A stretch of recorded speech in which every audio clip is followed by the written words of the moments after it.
Hello dear students, very good morning to all of you. Welcome to my YouTube channel Triple Point Academy. This is Joginder Rohila, and in this lecture I am going to discuss with you about important questions of page number 103 and 107 of your science book. आपके NCERT के जो questions हैं 103 and 107 pages पर, उनको हम इस video में discuss करेंगे, उनको हम सॉल्व करेंगे। यहाँ पर क्वेश्चंस हैं 103 पेज के। फर्स्ट क्वेश्चन है व्हेन विल यू से a body is in uniform acceleration and non uniform acceleration. कब आप कहेंगे कि एक बॉडी यूनिफॉर्म एक्सीलरेशन में है, एक बॉडी नॉन यूनिफॉर्म एक्सीलरेशन में है। Uniform acceleration,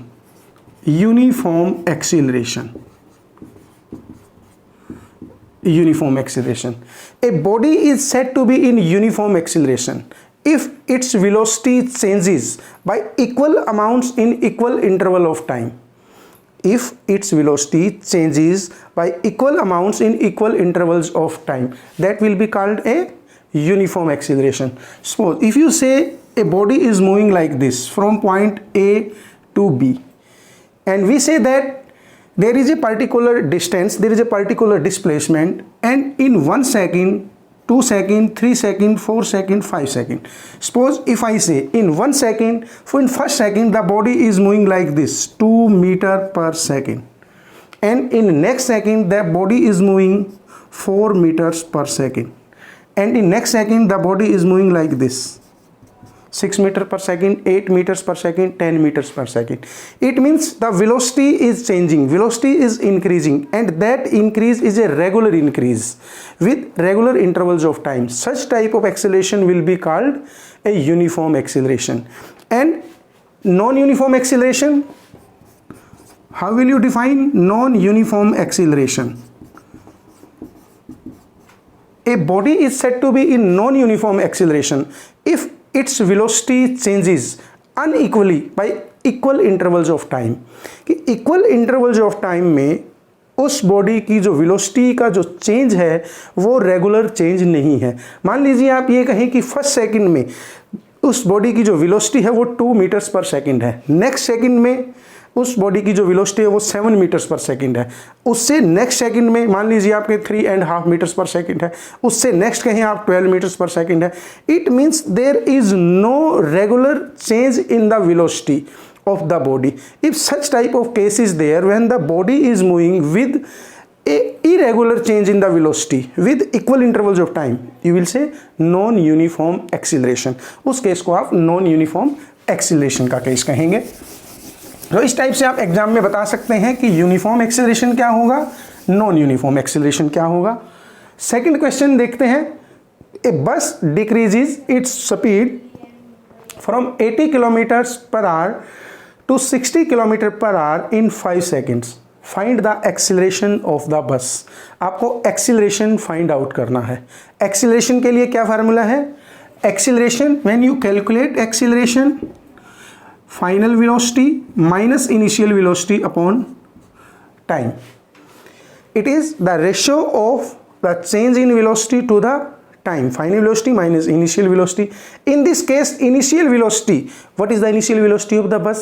Initial velocity of the bus is 80 kilometers per hour. Initial velocity, you will say initial velocity is 80 kilometer per hour in 1 hour, you can say, and time is given in seconds. So please change these factors, kilometer per hour into meters per second. We will change first of all 80 kilometer per hour into meters per second. How will you convert it? 80 kilometer, 80 multiplied 1000 upon 1 hour. In 1 hour there are 60 minutes, and in 1 minute there are 60 seconds. So you can say 60 multiplied 60. So you will solve this like 80,000 upon 3600, and if you calculate it, this value comes out to be 22.22 meters per second. This is 22.22 meters per second. This is the initial velocity of the bus. What is the final velocity? We will say final velocity is v. In this case, final velocity is 60 kilometer per hour. Again we will change it. 60 multiplied 1000 upon 60 multiplied 60. This value will be 60,000 upon 3600. This value comes out to be 16.66. If you calculate this 60,000 upon 3600, it will be 16.66 meters per second. This will be meters per second. Now we can calculate the acceleration very easily. Okay, its initial velocity is higher, 22.22, and its final velocity is lower, 16.66. It means you will write like this: 16.66 minus 22.22 upon 5 seconds. You can calculate it.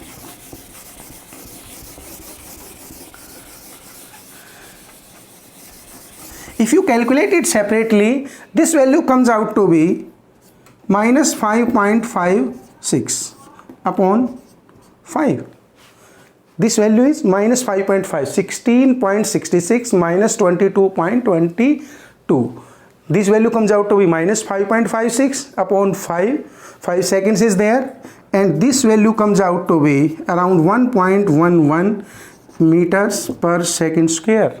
Magnitude of acceleration will be minus 1.11 meters per second square. It means there is negative acceleration. Negative sign is there, there is negative acceleration, and you will say retardation, because initial velocity of the bus is higher, that is 80 kilometers per hour, and that velocity has decreased to 60 kilometers per hour. There is retardation in the velocity, you can say. So this is called negative acceleration और the retardation. तो इस type से आप questions को solve कर सकते हैं. Next question देखते हैं. Next question: A train starting from A railway station and moving with uniform acceleration attains A speed of 40 kilometre per hour in 10 minutes. Find its acceleration. इस question में भी आपने एक्सीलरेशन को कैलकुलेट करना है, जैसे आपने फर्स्ट केस में किया था. एक्सीलरेशन कैलकुलेट करेंगे. What is the formula of acceleration? Acceleration is v minus u upon t. What is v? v is final velocity and what is u? u is initial velocity. और इस case में जैसे speed लिखा गया है इसके लिए, तो आप स्पीड भी लिख सकते हैं, या फिर कोई बॉडी अगर स्ट्रेट लाइन में ट्रेवल करती हो तो आप वेलोसिटी वर्ड यूज कर सकते हैं. हम कहते हैं कि velocity, final velocity minus initial velocity. In this case initial velocity is, what is the magnitude of initial velocity? What is u? u is 0, because a train starting from a railway station, if train starts its journey, so initial velocity is taken as 0, u is taken as 0. What is final velocity? 40 kilometer per hour. v is 40 kilometer per hour. Again we will change it into SI units, meters per second. 40 kilometer per hour, you will change it 40 multiplied 1000, because in 1 kilometer there are 1000 meter. 40 1000 upon 60 multiplied 60, so that we can easily convert it into meters per second, and this value comes out to be 11.11 meters per second. If you calculate it separately, 40,000 upon 3600, this value comes out to be 11.11. आप calculate करके देखिए एक बार इसको.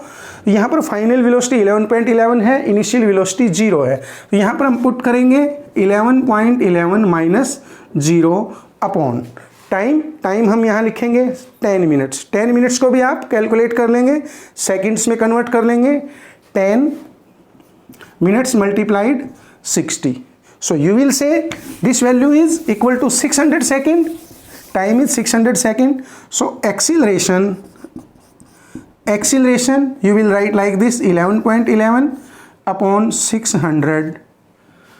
So this value, if you calculate it separately, this value comes out to be nearly 0.0185 metres पर second square, 0.0185 metres पर second square. सो इस case में जो एक्सीलरेशन हुआ है वो 0.0185 मीटर्स पर सेकेंड स्क्वायर का हुआ है। इस टाइप से हम न्यूमेरिकल्स को कैलकुलेट कर सकते हैं। आपको इनिशियल वेलोसिटी निकालनी है, फाइनल वेलोसिटी निकालनी है, और याद रखना है यहाँ पर आपने उसको एसआई यूनिट्स में कन्वर्ट कर देना है। मीटर्स पर सेकंड में आप कन्वर्ट करेंगे। जैसे इनमें किलोमीटर्स पर आवर में दिया गया है, आपको उसको किलोमीटर को मीटर में कन्वर्ट कर देंगे, आर को आप मिनट के थ्रू सेकेंड्स में कन्वर्ट कर देंगे। उसके बाद आप उसको एग्जैक्टली कैलकुलेट कर पाएंगे। अब इससे नेक्स्ट देखते हैं हम। नेक्स्ट पेजेस जो है 103 के बाद जो पेज है 107 के जो क्वेश्चन है उसको डिस्कस करते हैं। What is the nature of the distance time graphs for uniform and non-uniform motion of an object? Uniform motion of an object, distance time graph। आपने distance time graph को study करना है। मान लीजिए मैं इसको ऐसे दिखाता हूँ, this is time scale and this is distance। यहाँ पर मैंने लिखा है distance। टाइम स्केल पर मैं लिखता हूँ 1 second, 2 second, 3 second, 4 second, 5 second, 6 second. यहाँ पर मैं लिखता हूँ 1 metre, 2 metre, 3 metre, 4 metre, 5 metre. मान लीजिए ऐसे लिखते हैं। अब आपसे पूछा गया है कि यूनिफॉर्म मोशन के लिए आप डिस्टेंस टाइम ग्राफ को मेजर कीजिए। अब इस केस में जो ग्राफ होगा वो इस टाइप से आएगा। इस टाइप से ग्राफ आने का क्या मतलब है? यूनिफॉर्म मोशन का क्या मतलब है? If equal amount of distance is covered in equal intervals of time, a body covers equal distances in equal intervals of time, you will say uniform motion। जैसे आप कहें कि फर्स्ट सेकंड में 1 metre distance cover हुई है, ये distance को हम मीटर में लिखें, और दूसरे सेकंड में फिर 1 मीटर, तीसरे सेकंड में फिर 1 मीटर, तो आपका जो ग्राफ है वो इसके अकॉर्डिंग आएगा। स्ट्रेट लाइन ग्राफ होगा यूनिफॉर्म मोशन के लिए। अब हम कहें कि non uniform motion. Non uniform motion का क्या मतलब है? When a body travels unequal distances in equal intervals of time, तो आप कहेंगे नॉन यूनिफॉर्म मोशन है। मान लीजिए आप इस ग्राफ को इस टाइप से लिखें। टाइम स्केल पर आप एक्स एक्सिस पर टाइम लिखेंगे, यहाँ पर आप डिस्टेंस लिखेंगे और डिस्टेंस को मीटर में लिखेंगे। आप लिखें 1 metre, 2 metre, 3 metre, 1 second, 2 second, 3 second, 4 second, 5 second. अब आपने ध्यान ये रखना है कि जो इक्वल इंटरवल्स ऑफ टाइम में अनइक्वल डिस्टेंस कवर्ड है, तो आपका जो ग्राफ है वो किसी भी टाइप से हो सकता है, स्ट्रेट लाइन नहीं होगा। मान लीजिए आप इस ग्राफ को ऐसे दिखाते हैं, तो आपका ग्राफ किसी और शेप में हो सकता है। सो नॉन यूनिफॉर्म मोशन के लिए जो ग्राफ है वो स्ट्रेट लाइन नहीं होगा। यूनिफॉर्म मोशन के लिए जो डिस्टेंस टाइम ग्राफ है वो स्ट्रेट लाइन होगा और उसकी स्लोप की कोई वैल्यू होगी। आपने इसके अकॉर्डिंग यूनिफॉर्म और नॉन यूनिफॉर्म मोशन को एक्सप्लेन कर देना है डिस्टेंस टाइम ग्राफ पर। नेक्स्ट क्वेश्चन की तरफ चलते हैं। क्वेश्चन नंबर 2 है 107 पेज के लिए। आप स्टेटमेंट को पढ़ें एक बार। What can you say about the motion of an object whose distance time graph is a straight line parallel to the time axis? देखिए, डिस्टेंस टाइम ग्राफ के रिगार्डिंग ही question पूछा गया है आपसे। ये डिस्टेंस है, जो अभी हमने ग्राफ बनाया वही ग्राफ बना रहा हूँ मैं आपके लिए दोबारा। ये डिस्टेंस मीटर्स 1 2 3 1 2 3 4। मान लीजिए ये टाइम मैं सेकंड्स में लिखता हूँ, सेकंड्स इस टाइप से। इधर से आप इसको ऐसे लिखेंगे, ठीक है। अब इसमें क्वेश्चन क्या किया गया है? What can you say about the motion of an object, कि उस ऑब्जेक्ट की मोशन के बारे में आपका क्या कहना है। Whose distance time graph is a straight line, जिसका distance time graph straight line है और पैरेलल है, पैरेलल टू टाइम एक्सिस। ये हमारा टाइम एक्सिस है, इसके पैरेलल मान लीजिए मैं कोई ग्राफ ड्रा करता हूँ, मान लीजिए कोई लाइन ड्रा करता हूँ, ये लाइन मैंने ड्रा की है पैरेलल टू, एक स्ट्रेट लाइन है पैरेलल टू टाइम एक्सिस। तो इस लाइन का क्या मतलब है? मैं कहूँ कि 0 सेकंड में इनिशियल पॉइंट पर बॉडी है, बॉडी ने डिस्टेंस कितना कवर किया है? 2 मीटर। 1 सेकंड बाद 2 मीटर, 2 सेकंड बाद भी 2 मीटर, 3 सेकंड बाद भी 2 मीटर, 4 सेकंड बाद भी 2 मीटर। इसका मतलब eight all times body has covered the same distance. जहाँ पर वो इनिशियल पॉइंट पर थी, 0 टाइम में जहाँ पर बॉडी है, वहीं पर वो 1 सेकंड के बाद है, वहीं पर 2 सेकंड के बाद है। तो हम क्या कहेंगे? There is no movement by the body, there is no movement, motion is not there, it means the object is stationary. कि कोई ऑब्जेक्ट स्टेशनरी है, जहाँ पर वो इनिशियल पॉइंट पर था, इनिशियल टाइम में था, वहाँ उसके बाद के टाइम में भी उसी जगह पर खड़ा है। तो आप कहेंगे कि डिस्टेंस टाइम ग्राफ अगर टाइम एक्सिस के कॉरेस्पॉन्डिंग अगर पैरेलल शो होता है, तो आप कहेंगे जो बॉडी है वो मोशन में नहीं है, स्टेशनरी है। अब आप देखेंगे व्हाट नेक्स्ट क्वेश्चन देखते हैं, what can you say about the motion of an object if its speed time graph is straight line. अब आप कहें कि ग्राफ जो है स्पीड टाइम ग्राफ है, अब डिस्टेंस टाइम ग्राफ नहीं है, स्पीड टाइम ग्राफ है। अब मैं आपके लिए स्पीड टाइम ग्राफ हम ऐसे ही डिस्कस करें जैसे हमने डिस्टेंस टाइम ग्राफ डिस्कस किया है।